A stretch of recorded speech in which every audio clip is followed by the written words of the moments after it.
नमस्कार, स्वागत है आप सभी का। न्यूज़ वन इंडिया देख रहे हैं आप और मैं हूं आपके साथ कृतिका। बुलेटिन की शुरुआत करेंगे इस वक्त की बड़ी और अहम खबर के साथ लखनऊ से, जहां पर डेंगू का कहर जो है वो लगातार बढ़ता जा रहा है। लखनऊ में डेंगू से अब तक 5 लोगों की मौत हो चुकी है और डेंगू के 45 नए मरीज भी सामने आए हैं। निजी कंपनियों के भरोसे पूरा काम इस वक्त चल रहा है। समय रहते ही कदम न उठाने से डेंगू जो है वो लगातार बेकाबू स्थिति में पहुंच रहा है। कागजों पर ही फॉगिंग और एंटी लार्वा का छिड़काव कराया जा रहा है। स्वास्थ्य विभाग और नगर निगम की कार्यशैली पर भी तमाम सवाल इस वक्त उठ रहे हैं लखनऊ के अंदर ही, क्योंकि लखनऊ में जो डेंगू का कहर है वो लगातार इस वक्त जारी है और अब तक 5 लोगों की मौत भी हो चुकी है। पिछले 3 दिनों में 2000 से ज्यादा डेंगू के मरीज मिले हैं और आज डेंगू के 45 नए मरीज अब तक सामने आ चुके हैं। तो डेंगू जो है वो लगातार बेकाबू स्थिति में पहुंच रहा है। बता दें कि 7 नवंबर को डेंगू के मरीजों की संख्या 9085 से बढ़कर 11183 पहुंच गई थी और समय रहते ही कदम नहीं उठाए गए, जिसके बाद में डेंगू बेकाबू हो रहा है। जो फॉगिंग है और एंटी लार्वा का छिड़काव है वो सिर्फ कागजों में कराया जा रहा है, जमीनी स्तर पर कहीं कोई कार्रवाई नहीं की जा रही है। तो ये बड़ा सवाल भी इस वक्त कहीं ना कहीं उठ रहा है। स्वास्थ्य विभाग और नगर निगम की कार्यशैली पर तमाम सवाल इस वक्त उठ रहे हैं।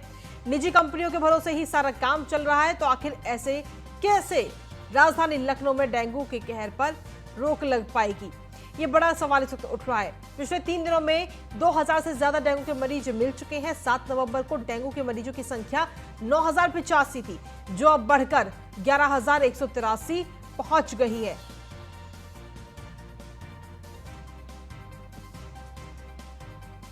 तो डेंगू के केसेस जो है वो लगातार बढ़ते हुए राजधानी लखनऊ में नजर आ रहे हैं। हालांकि सवाल यही उठ रहा है कि आखिर स्वास्थ्य विभाग और नगर निगम आखिर क्यों रोक नहीं लगा पा रहा है डेंगू पर। फॉगिंग मशीन्स भी हैं, एंटी लार्वा का छिड़काव भी किया जा रहा है, लेकिन सिर्फ कागजों पर ही। अधिक जानकारी के साथ एसके वाजपेयी जुड़ गए हैं फोन लाइन पर। एसके, देखिए, निजी कंपनियों के भरोसे पूरा काम चल रहा है और समय रहते ही अगर कदम नहीं उठाए गए तो डेंगू जो है वो और ज्यादा बेकाबू स्थिति में पहुंच जाएगा। बिल्कुल निश्चित तौर पर, क्योंकि अगर हम देखें तो जिस तरीके से लगातार राजधानी लखनऊ समेत प्रदेश के कई ऐसे जिले हैं जिसमें डेंगू का कहर लगातार जारी है। वजह बिल्कुल साफ है कि ज्यादातर नगर निगम निजी कंपनियों को काम देकर चैन की नींद सो रहे थे और यही वजह है कि लगातार डेंगू अपने पैर पसार रहा था और नगर निगम की तरफ से लगातार ऐसे डेटा जारी किए जा रहे थे जिसमें ये कहा जा रहा था कि वो लगातार फॉगिंग करा रहे हैं, लगातार जो एंटी लार्वा है उसका छिड़काव कर रहे हैं, साफ सफाई की व्यवस्था करा रहे हैं। लेकिन जो हकीकत है, जो जमीनी सच्चाई है, वो कहीं न कहीं इससे इतर थी और लगातार कहीं न कहीं इस तरीके की लापरवाहियों की वजह ही है कि उत्तर प्रदेश के कई जिले आज डेंगू की चपेट में। अगर हम राजधानी लखनऊ की बात करें तो करीब 5 लोगों की अब तक मौत हो चुकी है और ये 5 वो लोग हैं जो कि अस्पतालों में भर्ती थे और जिनकी डेथ सर्टिफाइड हुई है कि उनकी डेथ को डेंगू के चलते हुई है। बहुत सारे मरीज ऐसे भी हैं जो कि घर में रहकर भी अपना इलाज कर रहे थे। उनकी स्थिति क्या है जिसका अभी तक आधिकारिक तौर पर डेटा उपलब्ध नहीं है। हालांकि अगर हम पिछले 24 घंटों की बात करें तो 45 नए डेंगू के मरीज सामने आए हैं, जो निश्चित तौर पर कहीं न कहीं स्थिति को बता रहे हैं कि कितनी ज्यादा भयावह है।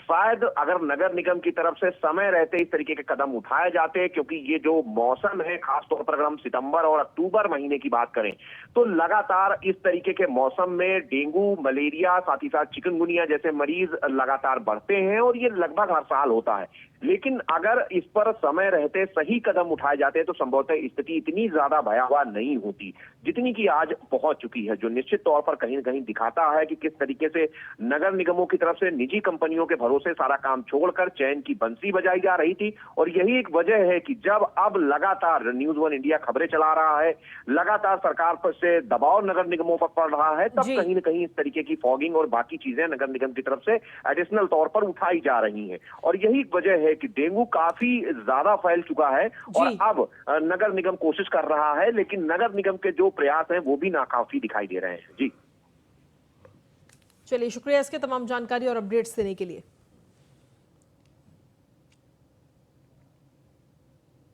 और इसी के साथ चलिए अगली बड़ी खबर की ओर रुख कर लेते हैं। अगली बड़ी खबर आ रही है मैनपुरी से, जहां पर आपको बता दें कि मैनपुरी उपचुनाव को लेकर प्रसपा मंथन करने जा रही है। प्रसपा के राष्ट्रीय अध्यक्ष शिवपाल सिंह यादव लखनऊ जाएंगे। मैनपुरी सीट पर सपा ने डिंपल यादव को अपना उम्मीदवार बनाया और शिवपाल यादव ने फिलहाल चुनाव लड़ने पर चुप्पी साधी हुई है। तो बड़ी खबर आप तक पहुंचा रहे हैं। लखनऊ से मैनपुरी उपचुनाव को लेकर प्रसपा अब मंथन करेगी। प्रसपा के राष्ट्रीय अध्यक्ष शिवपाल सिंह यादव लखनऊ जाएंगे और मैनपुरी सीट पर सपा ने डिंपल यादव को अपना उम्मीदवार बनाया है। शिवपाल यादव ने फिलहाल चुनाव लड़ने पर चुप्पी साधी हुई है। तो ऐसे में देखना होगा कि लखनऊ जाने के बाद में किस तरीके से मंथन किया जाता है। क्या प्रसपा अपना अलग से उम्मीदवार चुनावी मैदान में उतारेगी या फिर सपा की उम्मीदवार डिंपल यादव को ही प्रसपा सपोर्ट करेगी, शिवपाल सिंह यादव साथ देंगे, समर्थन देंगे।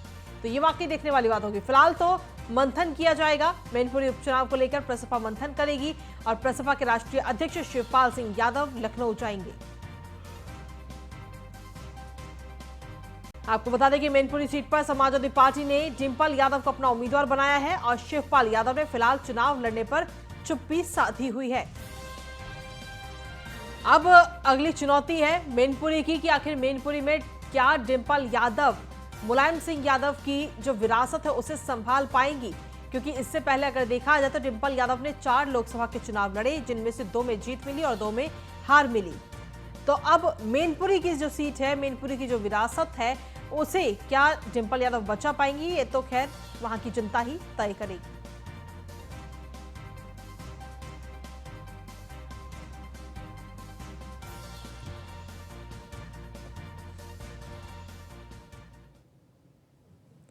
और अगली बड़ी खबर का रुख कर लेते हैं। आपको बता दें कि आज समाजवादी पार्टी का प्रतिनिधिमंडल अंबेडकर नगर जाएगा। बड़ी खबर आप तक पहुंचा रहे हैं, जहां धरना दे रही दलित महिला पर लाठीचार्ज के मामले में आज सपा का प्रतिनिधिमंडल अंबेडकर नगर जाएगा। बाजितपुर में बाबा साहेब की प्रतिमा पर कालिक पोती गई थी। आरोपियों की गिरफ्तारी की मांग महिला कर रही थी और इसी दौरान पुलिस ने लाठीचार्ज करके महिलाओं को जेल भेज दिया। घटना की जांच के लिए अंबेडकर नगर जाएंगे समाजवादी पार्टी के नेता, समाजवादी पार्टी का प्रतिनिधिमंडल। अधिक जानकारी के साथ मनीष मिश्रा संवाददाता जुड़ गए हैं फोनलाइन पर। मनीष, क्या कुछ ताजा अपडेट? आज समाजवादी पार्टी का प्रतिनिधिमंडल अंबेडकर नगर जाएगा। जी, निश्चित तौर से आपको बता दूं कि जिस तरीके से अम्बेडकर नगर में एक घटना हुई थी जिसमें बाबा साहब की जो मूर्ति थी उस पर कालिक पोतने कार्य किया गया था। उसके बाद जो वहाँ महिलाएं थी वहाँ पे धरना प्रदर्शन कर रही थी, आरोपी की गिरफ्तारी की मांग कर रही थी। उसी में बाद उसमें पुलिस ने उनको हटाने की कोशिश की थी, जिसमें लाठीचार्ज हुआ था, जिसमें कई महिलाएं घायल भी हुई थी। उसको लेके एक प्रतिनिधिमंडल गठन किया गया था, जो कि मनोज पांडे जो की विधायक है समाजवादी पार्टी की, उनके नेतृत्व में एक गठित की गई है टीम, जो कि आज अम्बेडकर नगर जाएगी। माना जा रहा था करीब 12:30 बजे समय है कि वो यहाँ से जाएगी और उन पीड़ित महिलाओं से बात करेगी और ज्ञापन भी देगी वहाँ के प्रशासन को कि इस तरह के जो उत्पीड़न किया गया है, जो महिलाओं के साथ उत्पीड़न किया गया है, उसको कहीं ना कहीं रोकथाम की जाए, ऐसा दूसरी पुनरावृत्ति ना हो और जो आरोपी हैं उनकी जल्द से जल्द गिरफ्तारी की जाए। जी चलिए ठीक है, शुक्रिया तमाम जानकारी देने के लिए मनीष। तो आपको बता दें कि वाजिदपुर में बाबा साहेब की प्रतिमा पर कालिक पोती गई थी और इस पूरे मामले में महिलाएं धरना दे रही थी वहां पर और लगातार आरोपियों की गिरफ्तारी की मांग की जा रही थी, लेकिन इसी दौरान पुलिस ने लाठीचार्ज करके महिलाओं को गिरफ्तार कर जेल भेज दिया। जिसके बाद अब आज समाजवादी पार्टी का प्रतिनिधिमंडल अंबेडकर नगर पहुंचेगा और इस पूरे मामले में जानकारी लेगा।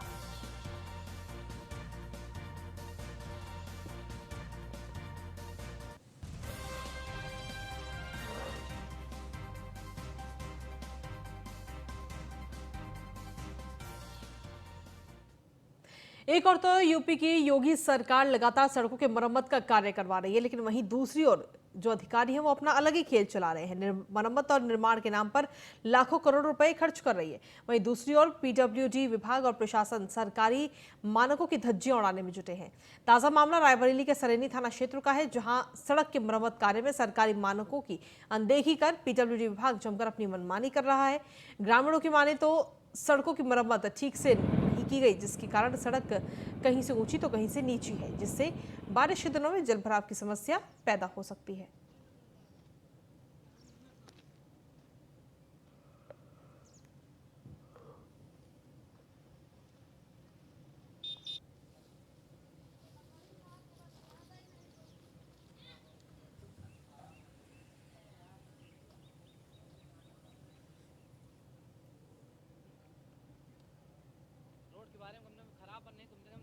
पिछले 8 महीनों से पाकिस्तान की जेल में बंद जौनपुर के 4 युवकों के परिजनों ने अब पीएम मोदी से सोशल मीडिया के जरिए गुहार लगाई है उन युवकों को छुड़ाने की। दरअसल परिजनों की माने तो अपने परिवार के लोगों को छुड़ाने के लिए वो कई महीनों से जिला अधिकारियों के चक्कर काट रहे हैं, लेकिन उनके अधिकारियों की ओर से कोई भी मदद नहीं मिली। पाकिस्तान में कैद जौनपुर के चारों युवक गुजरात में मछली मारने का कार्य करते थे। इसी बीच एक दिन वो बोट लेकर मछली मारने निकले और गलती से पाकिस्तान की सीमा में प्रवेश कर गए, जहां पाकिस्तानी नौसेना ने उन्हें गिरफ्तार कर लिया और तब से लेकर अब तक वो पाकिस्तानी जेल में कैद हैं। दूसरी ओर उनके परिजन यहां लगातार सरकार और प्रशासन से उन्हें छुड़ाने की मदद की गुहार लगा रहे हैं। परिजनों की माने तो उन्होंने सांसद बीपी सरोज से भी युवकों को छुड़ाने की गुहार लगाई, जिस पर बीपी सरोज ने विदेश मंत्रालय को चिट्ठी लिखकर इस बारे में अवगत कराया।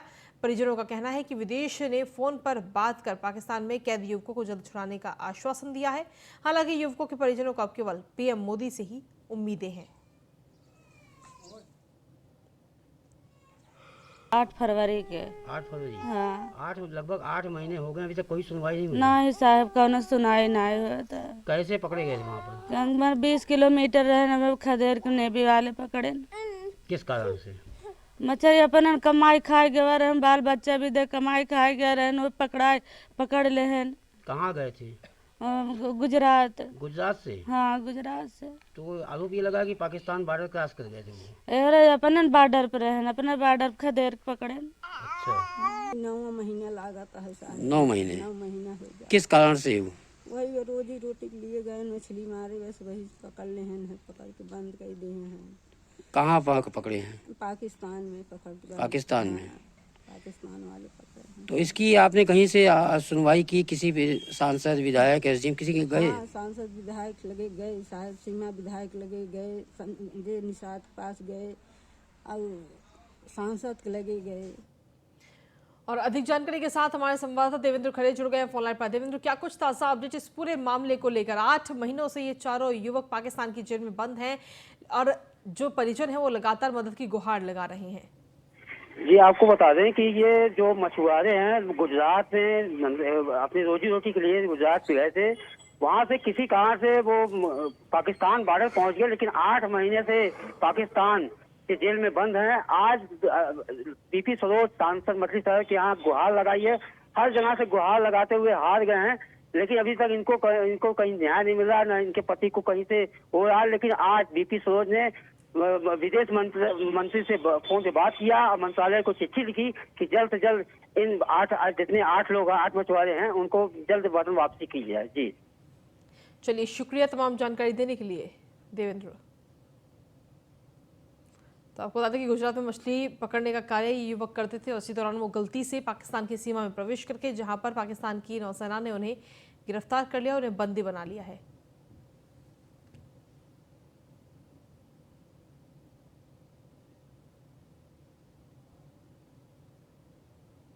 और अगली खबर लखनऊ से, जहां पर अब आपको बता दें कि उत्तर प्रदेश के अस्पतालों की कुंडली इस वक्त तैयार की जाएगी, जो सरकारी अस्पताल है। दरअसल बिना वजह और बिना इलाज दिए रेफर नहीं कर पाएंगे अब सरकारी अस्पताल। पीएचसी से लेकर के जिला स्तरीय अस्पतालों का डाटा तैयार किया जाएगा। अस्पताल में डॉक्टर और स्टाफ को लेकर भी मंथन किया जाएगा। कम स्टाफ वाले अस्पतालों में की जाएगी स्टाफ की तैनाती और बड़े मेडिकल कॉलेजों की जो भीड़ है उसे कम किया जाएगा। तो बड़ी खबर आप तक पहुंचा रहे हैं। यूपी के सरकारी अस्पतालों की अब कुंडली तैयार होगी। बिना वजह और बिना इलाज दिए अब सरकारी अस्पताल किसी भी मरीज को रेफर नहीं कर पाएंगे। पीएचसी से लेकर के जिला स्तरीय अस्पतालों का पूरा डाटा तैयार किया जाएगा। अस्पताल में डॉक्टर और स्टाफ को लेकर भी मंथन होगा। कम स्टाफ वाले अस्पतालों में स्टाफ की तैनाती की जाएगी और वहीं बड़े मेडिकल कॉलेजों की भीड़ को कम किया जाएगा।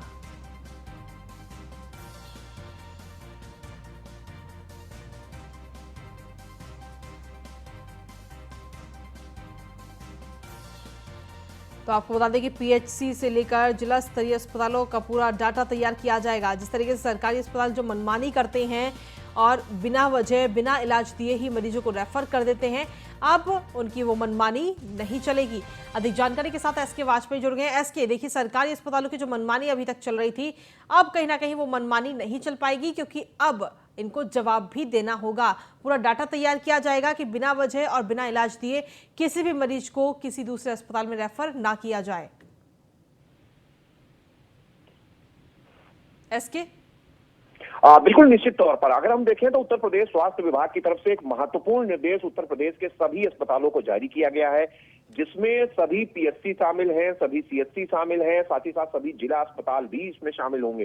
क्योंकि उत्तर प्रदेश के 75 जिलों में सभी में अपने खुद के जिला अस्पताल हैं, लेकिन बावजूद इसके जब उनके यहाँ कोई मरीज पहुंचता है तो उस मरीज को इलाज दिए बगैर ही और उसकी स्थिति देखकर उसको दूसरे बड़े हॉस्पिटल्स के लिए लगातार रेफर कर दिया जाता है। यही एक वजह है कि जो बड़े हॉस्पिटल्स हैं, चाहे वो लखनऊ का केजीएमसी हो, पीजीआई हो, लोहिया संस्थान हो, या आगरा का मेडिकल कॉलेज हो, मेरठ का मेडिकल कॉलेज हो, झांसी का मेडिकल कॉलेज हो, बरेली के मेडिकल कॉलेजेस हो, या फिर अगर हम वाराणसी और प्रयागराज के मेडिकल कॉलेजेस की बात करें तो उन पर बहुत ज्यादा दबाव होता है और पूरे प्रदेश भर के जो मरीज हैं वो इन अस्पतालों में पहुंचते हैं। यही एक वजह है कि वहां पर पहुंचने वाले मरीजों को वो प्रॉपर इलाज नहीं मिल पाता है जिसकी उनको जरूरत होती है, क्योंकि भीड़ कहीं न कहीं एक संख्या से ज्यादा होती है।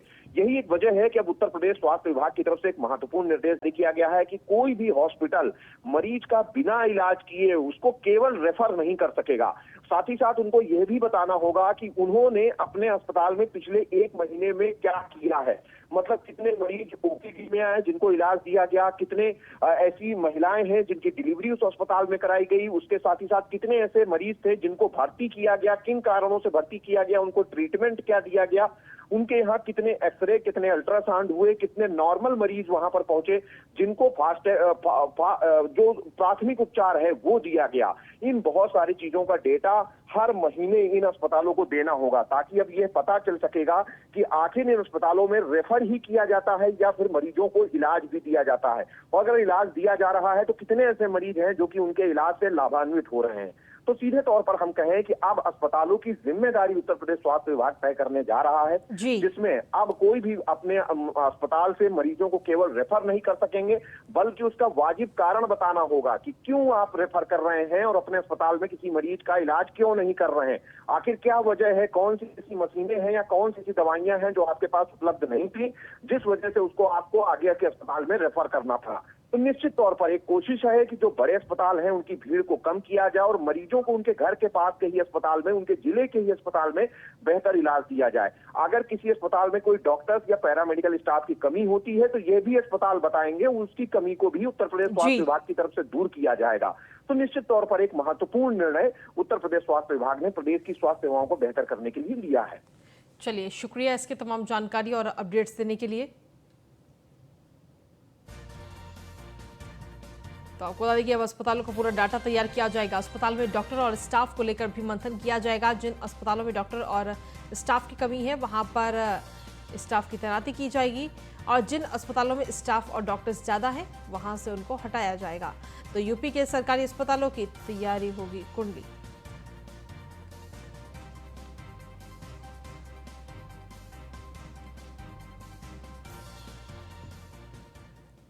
अगली खबर बलिया से, जहां पर आजीविका से आत्मविश्वास बैनर के इस वक्त तैयार किया गया है। आपको बता दें, आजीविका से आत्मनिर्भर मिशन का बैनर ये तैयार हुआ है, जिसमें पीएम और सीएम की भी तस्वीरें इस वक्त सामने आई। दरअसल बलिया में लाखों खर्च करके आजीविका से आत्मनिर्भर मिशन का बैनर तैयार नगर पालिका के कूड़ा ढोने वाली ट्रैक्टर ट्रॉली की शोभा बढ़ा रहे हैं। मुख्यमंत्री के आगमन पर लाखों खर्च कर आजीविका से आत्मनिर्भरता का ये बैनर तैयार करवाया गया, जिसे प्रचार प्रसार के लिए गांव-गांव लगाने की जगह उप जिलाधिकारी सदर ने कूड़े की गाड़ी में उठवाकर म्युनिसिपैलिटी के गोडाउन में भिजवा दिया। इन बैनरों पर आजीविका से आत्मनिर्भर का स्लोगन लिखा हुआ है। बैनर है और बैनर पर प्रधानमंत्री से लेकर मुख्यमंत्री और परिवहन मंत्री की तस्वीरें तक बनाई गई, जिन्हें कूड़े की गाड़ी में लादकर शहर में घुमाया गया।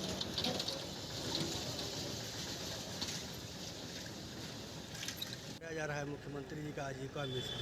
सीएम साहब के द्वारा निर्देशित किया गया कि तहसील में जो पोस्टर पड़ा है। कैसा पोस्टर है, क्या लिखा है इस पे? इस पे है जैसे वो दुकान का है जो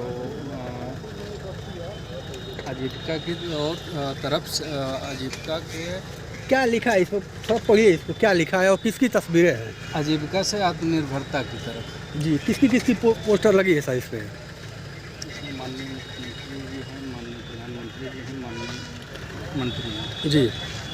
तो क्या ये कूड़े का जो गाड़ी ढोने वाली है उस पर आप लोग पोस्टर ला रहे हैं? देखिए, हम बात किए जो सफाई निरीक्षक हैं उनके द्वारा बोले कि गाड़ी उपलब्ध करा दीजिए, बात पोस्टर उनको रखना है आपस में। जी, तो ये कैसी गाड़ी है, ये कैसी गाड़ी है? तो उन्होंने ये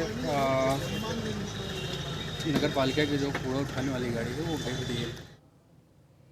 और अगली खबर बुलंदशहर से, जहां पर बुलंदशहर के जिला कारागार जेल के अधीक्षक आर.के. जायसवाल जेल की दिशा बदलने में जुटे हैं। उनके नेतृत्व में जेल में बंदी सुधार कार्यक्रम चलाए जा रहे हैं। कैदियों को जेल के भीतर परिवार जैसा माहौल दिया जा रहा है, जिसका जायजा लेने न्यूज़ 1 इंडिया की टीम जिला कारागार पहुंची और जेल अधीक्षक आर.के. जायसवाल से खास बातचीत की। जिला कारागार में निरुद्ध बंदियों के लिए किस तरीके के सुधार किए जा रहे हैं, इस चीज़ के लिए हमारे बातचीत करने के लिए हमारे साथ हैं बुलंदशहर के सुप्रिटेंडेंट आर.के. जायसवाल जी। उनसे बातचीत करेंगे और समझेंगे कि आखिर बंदियों के लिए और क्या क्या यहाँ पर सुविधाएं दी जा रही हैं। सर, न्यूज़ इंडिया में आपका स्वागत है। देखिए, सर्वप्रथम आपको तो बहुत बहुत हार्दिक धन्यवाद, चूँकि आप लोग मीडिया जगत से हैं और मीडिया जगत एक अहम कड़ी होती है किसी की छवि को पॉजिटिव या नेगेटिव करने के लिए। तो हमारी भी प्राथमिकता ये रहती है आपके माध्यम से आम जनमानस में जो जेल की नेगेटिव छवि है, सर बंदियों के सुधार के लिए किस तरीके के यहाँ पर देखिए, सुधार के लिए तमाम स्वयंसेवी संस्थाओं के माध्यम से सांस्कृतिक कार्यक्रम, आध्यात्मिक कार्यक्रम या सुबह शाम जो भजनों का, चाहे गायत्री मंत्र का हो या मुंतजय मंत्र का हो, पब्लिक एड्रेस सिस्टम के माध्यम से बंदियों के बीच में बजाया जाता है। योगा का रेगुलर कार्यक्रम चल रहा है। जो स्वयंसेवी संस्थाओं के माध्यम से जो कार्यक्रम होते हैं उसके माध्यम से बंदियों को जो है काफ़ी सुविधाएं दी जा रही, जिसमें मूलभूत आवश्यकताएं, चाहे स्वास्थ्य की बात हो, चाहे शिक्षा की बात हो या उनकी और जो भी समस्याएं, परिवार की समस्या, घर परिवार की, कोर्ट की जो भी समस्याएं, उनको दूर करने के मैं हमेशा एक प्राथमिकता में देता हूं और सीधे बंदियों के बीच में जाके उनसे मैं इंटरेक्ट करता हूं या संवाद करके उनकी जो भी समस्याएं होती हैं उसको दूर करने का प्रयास करता हूं। सर, जैसे मूलभूत सुविधाएं हैं, शिक्षा, स्वास्थ्य को लेकर भी यहाँ पर कोई आप प्रयास करते हैं या क्या, किस तरह? देखिए, पहले इस कारागार में हाई स्कूल इंटर शिक्षा की बात करें तो हाई स्कूल इंटर के प्राइवेट फॉर्म नहीं भरे जा रहे थे। इस बार करीब 20 बच्चों ने हाई स्कूल इंटर के प्राइवेट फॉर्म भरे हैं। उनकी जो फीस की बात थी वो भी स्वयंसेवी संस्थाओं के माध्यम से जमा कराए। इग्नू में भी तमाम प्रोफेशनल कोर्सेज में बंदियों के रजिस्ट्रेशन कराए गए हैं और कक्षा 1 से 8 के बीच में जो परीक्षाएं हैं बीएसए के माध्यम से उनकी व्यवस्थाएं कराई जा रही हैं। स्टडी मटेरियल उपलब्ध कराया गया, उनका एग्ज़ाम होगा, उनका रिपोर्ट कार्ड है। जो निरक्षर बंदी हैं उनको भी साक्षर किए जाने का प्रोग्राम कारागार में रेगुलर चल रहा है। या आप कह लीजिए कि सभी क्षेत्र में शिक्षा, स्वास्थ्य, जो उनकी समस्याएँ हैं या खाने की क्वालिटी है, खाने की क्वालिटी में मैंने काफ़ी फोकस किया है। चाहे कोई पर्व हो, जैसे इस बार दीपावली का पर्व था या ईद बकरीद का जो भी पर्व है, जेल मैनुअल में भी जो नए प्रावधान लागू किए गए हैं, जैसे ईद बकरीद में उनको सेवई देने का प्रावधान है वो भी लागू किया गया। जो मेन चीज़ दीपावली में भी बंदियों को स्वयंसेवी संस्थाओं के माध्यम से विशेष भोजन की व्यवस्था की गई। जो जेल में बंदी हैं, जैसे जेल में कोई भी आता है तो एक प्रकार से ये कह लीजिए कि अवसाद में रहता है तो उनकी काउंसलिंग करके, कोई बंदी ऐसा है कि उसके घर वाले मिलने नहीं आ रहे, उनके घर वालों से संपर्क करने या जो कारागार में दूरभाष पीसीओ स्थापित हो उसके माध्यम से उनकी वार्ता करा करके कि उनको लगे कि नहीं जेल में भी अच्छे कार्यक्रम हो रहे हैं और बंदियों के हित में काम हो रहे हैं।